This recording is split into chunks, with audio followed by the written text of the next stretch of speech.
سلوم المغامر. شلونكم شباب؟ ان شاء الله بخير. طبعا اليوم جايب لكم راما الرتابي. حقيقة راما الرتابي شلون توفت وشلون ماتت.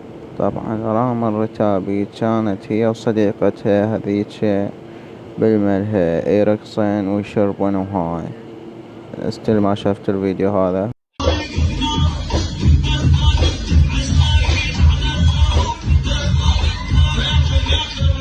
طبعا بعد ما خلص هذا المقطع بعدين توفت راما ورا هذا المقطع، وبعد ما نشروا لها مقاطع. طبعا الحقيقة ما تموتها هي قاتليها قبل ما خرجت من الملهى هذا، قتلوها برا وخلوها وشردوا.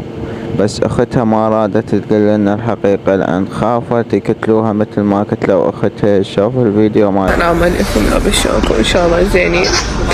اني اخت راما الركابي. طبعا راما توفت، تمام. الاسباب اني ما اقدر اقولها. الشيء الوحيد اللي اتمناه منكم انه تترحمونها. السبب ما اقدر اقولها انه ليش توفت وليش هيك صار فيها، تمام. الشيء الوحيد اللي اتمناه منكم انه تترحمونها. وراح تصير الفاتحة بالناصرية بشارع الشهداء من الساعة 2 للساعة 6.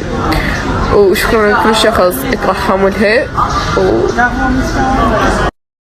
طبعا شباب لهنا تنتهي حلقتنا. اتمنى تترحمون هالبنية لان هي ماتت بس ما يسوى واحد يحكي عليها بعد. يلا.